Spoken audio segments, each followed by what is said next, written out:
Countdown.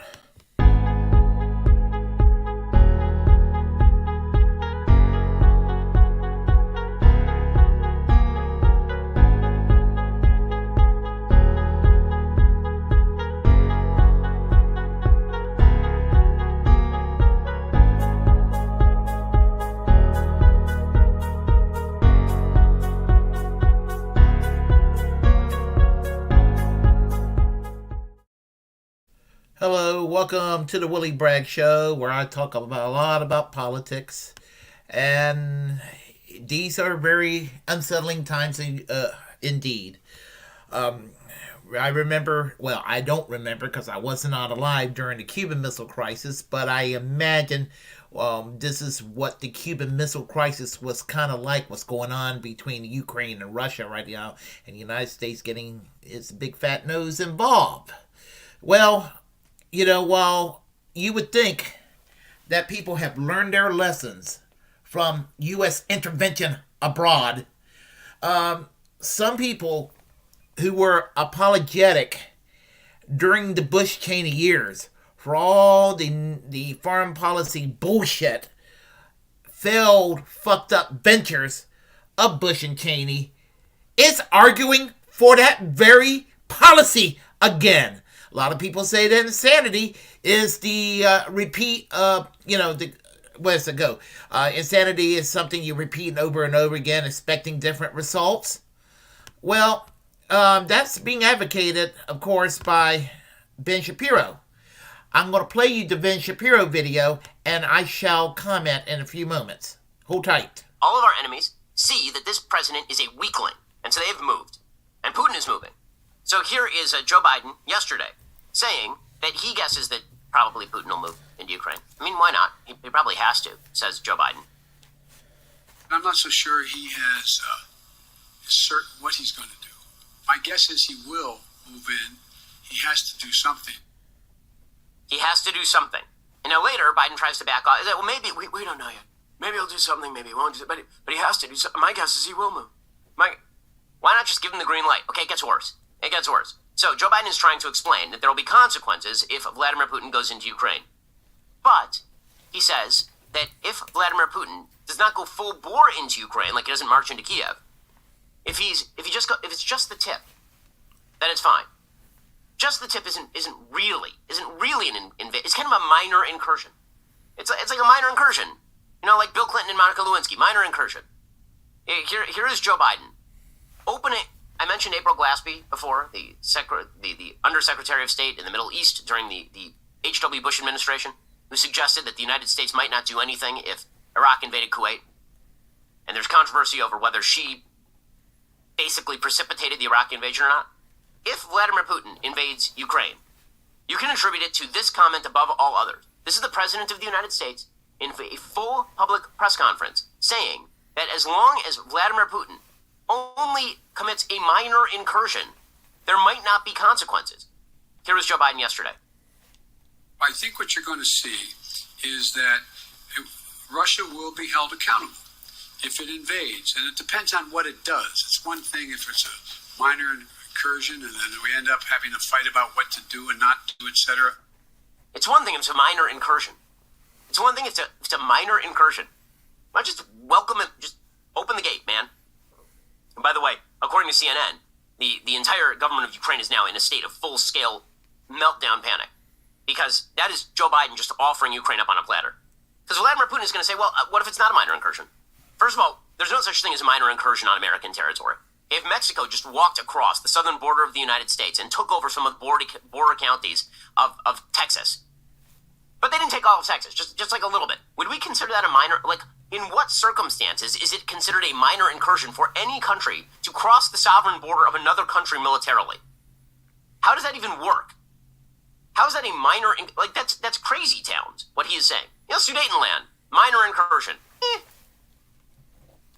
When in human history has it been considered a minor incursion to just cross the border of another sovereign state? But there's Joe Biden saying, by the way, he doubled down on this. He was asked again later to clarify, and what he said was, NATO's divided. We can't get the Europeans on board to do anything if it's a minor incursion, so, I can't really say that we're going to do much over here because, if he takes the nuts, then he takes the nuts, to say that out loud in a press conference in front of the world, like Vladimir Putin must just be laughing his ass off at this weakling. So this necessitated the night nurse, Jen Psaki, coming in after presumably downing all of her edibles that she keeps for emergency circumstances, according to Red Steez over Twitter. It necessitated her showing up and releasing a statement. Here is the statement, quote, President Biden has been clear with the Russian president. If any Russian military forces move across the Ukrainian border, that's a renewed invasion, and it will be met with a swift, severe, and united response from the United States and our allies. President Biden also knows from long experience that the Russians have an extensive playbook of aggression short of military action, including cyber attacks and paramilitary tactics. And he affirmed today that those acts of Russian aggression will be met with a decisive, reciprocal, and united response. No, he did precisely the opposite. He did exactly the opposite. We played the tape of it. It's fun to watch history being rewritten in real time. He literally said yesterday, NATO is not united. NATO is divided. He literally said yesterday that a minor incursion might be different than a major full-scale Russian invasion. That is Joe Biden giving a green light to... Like, Putin would be an idiot not to walk across the border at this point. Why wouldn't he? Like, seriously, what is the downside for Vladimir Putin? What are you going to do to him, Joe? You can't get the Germans on board to sanction Nord Stream 2. Not over a minor incursion. It's incredible stuff. Okay, so here's the bottom line. Joe Biden's presidency is failing on every conceivable level, which leaves him one option. That option is to complain about Republicans. So now he's trying to blame Republicans. He has a majority in the Senate. He has a majority in the House. He's the president of the United States. He can't get anything done because he decided to pursue a completely partisan, insane agenda that has failed in every respect. Naturally, that means he's going to blame Republicans. Good luck with this pitch. I did not anticipate that there'd be such a stalwart effort to make sure that the most important thing was that President Biden didn't get anything done. Think about this. What are Republicans for? What are they for? Name me one thing they're for. Alrighty, you ready? Here are a few things that Republicans are for. They are for lower taxes, lower regulations, not shutting down the entire country because of idiotic COVID protocols. They're against vax mandates. By the way, being against a thing is also being for another thing. Okay, being against vax mandates means being for personal freedom. Being against garbage spending plans means being in favor of a free market economy. Being against your foreign policy means being in favor of a muscular American foreign policy. Trying to blame Republicans for your own failures, I love this. He's like, who could have foreseen? I don't know. I never thought that Republicans might have... Really? You've been in the Senate since the Senate didn't exist. He's been in the Senate since 1622. And this guy it never occurred to him that as president of the United States, he might run into some political opposition. It's incredible. Okay, so, here's the bottom line. Failed president, failed administration, no ability to turn things around, and he happens to be a babbling, incoherent fool. That's where we are. Good luck. We have 3 more years of this, gang. The battle for the culture is heating up. We here at the Daily Wire are making some big moves, so be sure. Oh, shut up, Ben. Okay, let me share a few words here. Thank God that Ben Shapiro is not in any administration right now. No matter who's president, thank God that he will never get appointed to any position whatsoever. Because if there's one person that no one should listen to on policy, is Ben Shapiro. So let me just get that out in the open. And I know going after Republicans is low-hanging fruit. I was told the other day that in my video that I only attack Republicans. I don't ever attack Democrats. I attack corporate Democrats. I attack the squad. But I also going to attack the bigger problem, which are Republican policies. And Republican policies are still the most destructive things around. Especially the Heritage Foundation movement, conservative style politics that pass for Republican politics these days. So, Ben Shapiro, let me tell you, this little shit cheerlead for every stupid measure during the Bush-Cheney years, including the invasion and occupation of Iraq and Afghanistan, and for torture, and for surveillance over the entire population.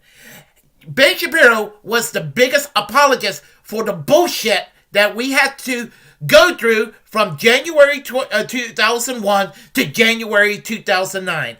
Fuck you, Ben Shapiro. Fuck you. Now, with regard to Russia and Ukraine, what he was talking about, and what he was talking about, essentially regarding Biden and his actions or inactions or response. It's none of our damn business what goes on between Russia and Ukraine. If anything, Russia might be doing Ukraine a favor by going in there. I have to keep repeating, there are fucking neo-Nazis in the government of the Ukraine. People who want to call Vladimir Putin a fascist. You can all day long if you want, but if you really want to know where real fascists are located, they're located in the Ukraine. And, but here's the thing. The Crimean Peninsula, I believe, historically belonged to Russia, largely Russian minority population. That's actually the majority there. It is culturally more part of Russia than anything else. Russia needs warm water ports for their economy to survive. And the way I look at it is that Ukrainians are kind of being shipped to Russia. It's not that I overtly favor Russia and cheerleading with Russia, but I think that the United States is wrong to try to get involved. And for Ben Shapiro to throw in the Sudeten land scenario, how dare he? It's nothing of the same. Not one bit of a correlation. So let's see, where can we go next? Regarding this bullshit, and it is fucking bullshit. What he wants to do, Ben Shapiro wants to return back to this. He wants us to return back to the darkest periods in modern times in American politics. I mean, he wants clowns like this in charge. It's a part of the reason why he was a never-Trumper in 2016, and then he turned into the biggest pro-Donald Trump cocksucker around, because Donald Trump put in a lot of neocons from the Bush-Cheney era to handle a lot of the foreign policy shit. So, that's what Ben Shapiro's all about. It's probably the only reason why he voted for Trump enthusiastically in 2020. I've always said that the worst kind of political person around are the 2016 never-Trumpers that turn into pro-Donald Trump sycophants in 2020.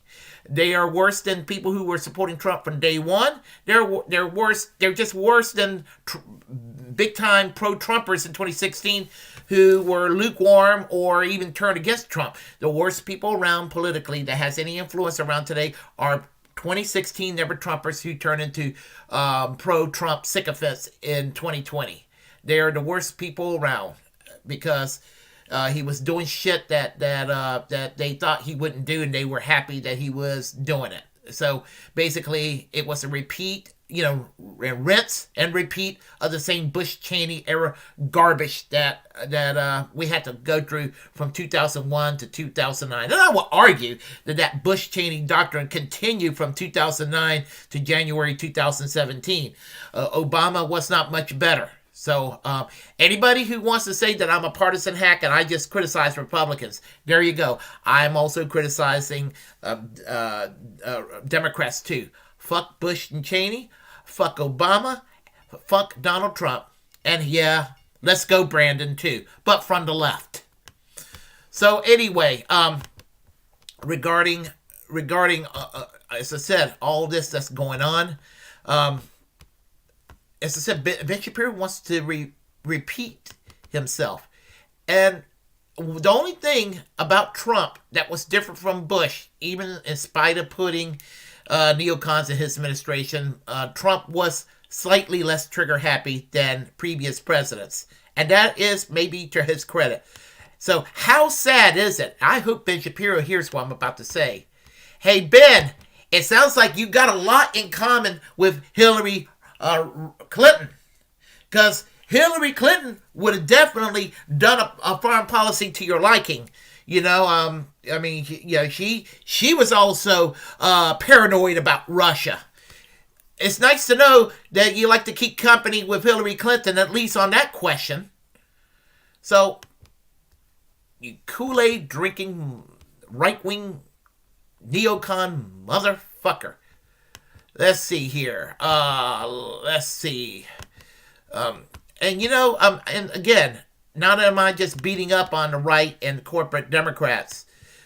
Ben, you also seemingly have a common something in common with Bosch these days, because Bosch is calling for war against Russia too.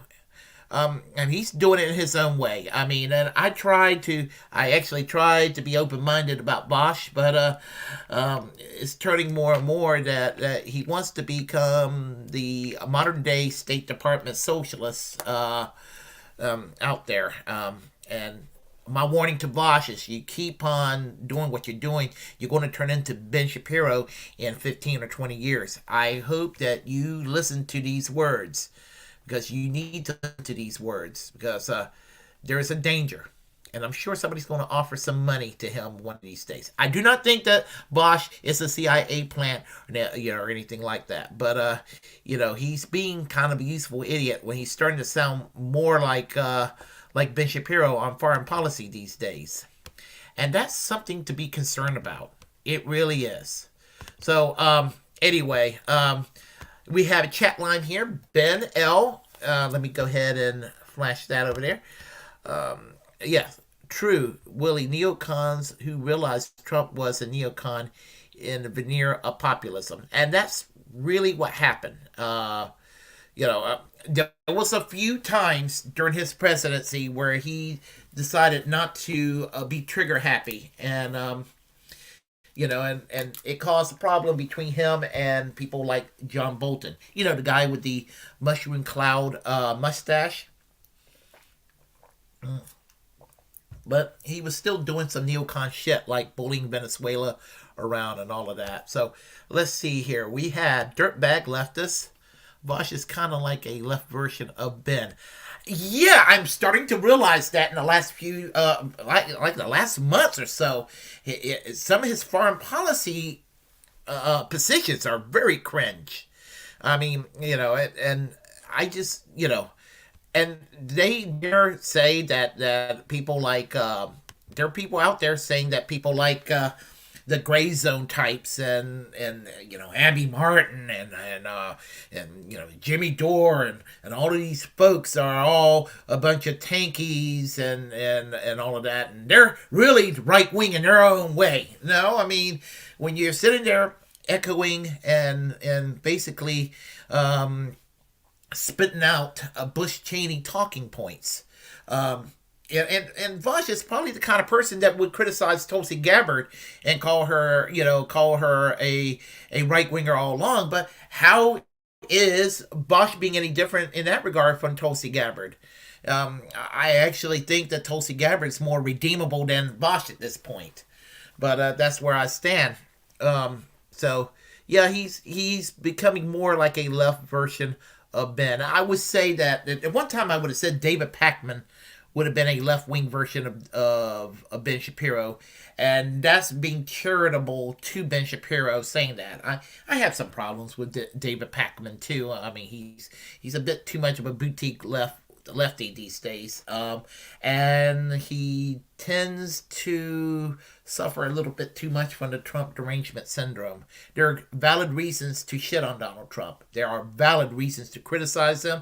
There are valid reasons to oppose Donald Trump and oppose him fervently. But the crowd that wants to go back to brunch, they're silly. I mean, some of their the littlest habits they go and try to find fault with. That's no different from the Rush Limbaugh types in the 1990s trying to find the littlest thing to go after Bill Clinton with, or the Glenn Beck types during the Obama years doing the same thing. No different. And it's no different from talk show hosts today on the right doing the same thing to Joe Biden. So, I mean, everybody's being partisan and playing for a team. And I don't play for a team. The only team I play for is my own team. And what I mean by that is I do not jump on the red blue bandwagon of culture war politics. I do not do that, and I just do not. I do not. You know, I want to talk about things that are going to be good for the American people, not just trying to own the other side. And there's just too much of that going around. If you like what you heard, press like and oh yeah, Propaganda Live. It looks like I am a little more acquainted with Mr. Wilson now, so I am thinking about doing a commentary maybe in the next day or two over Mr. Wilson from Pakistan. So anyway, thank you for letting me know about that. And let me just say this: I said this the other day, and I'll say it again. Um, I will probably be spend a little less time each day doing my commentary because I got to find time to go to the gym and try to get myself back in shape and everything like that. So when you see me online, I'm probably doing like 2 or 3 a day, and then you'll probably see me not post anything for a couple of days, and then anyway, that's how I'm going to be doing things. It should be roughly about the same amount of content, but it's going to be probably posted less often, if that makes any sense. So, as I said, I have to get myself back in shape. Trying to do the right thing. I'm trying to drink more water, and I'm trying to go back to the gym. So, let's see here. Bro, would love you forever. As I said, hopefully in the next couple of days, I will be commenting on Mr. Wilson propaganda. I promise you that. If you like what you heard, press like and comment. Comment anyway. If you dislike what I have to say, feel free to share the content on this channel. As a First Amendment absolutist, it's my duty to inform you to create your own platform and utilize it because we're, in fact, the muckrakers of our time. Feel free to subscribe to this channel. And I am going to conclude today with new theme music, and I will tell you what that's all about in here briefly.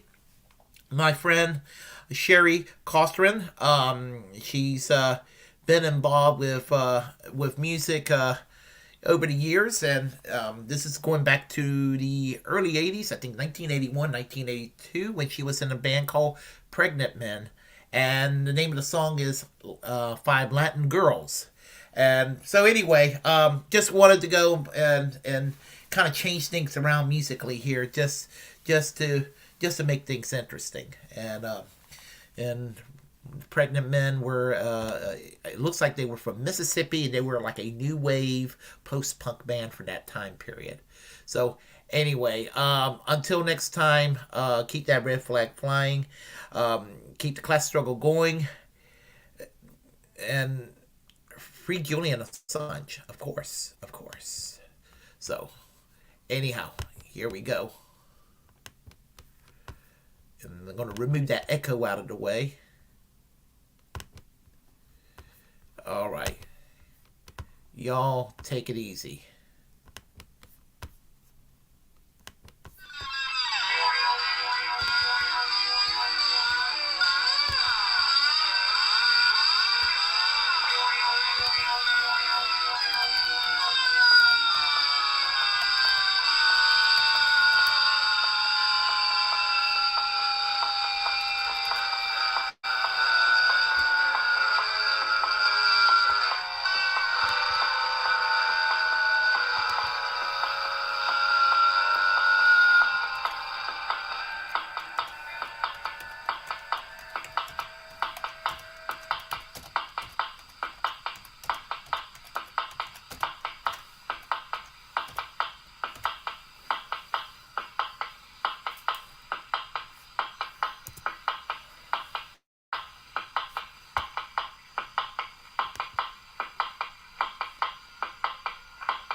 It's so user friendly and they have so many photos. Someone once asked me if I had ever looked at real estate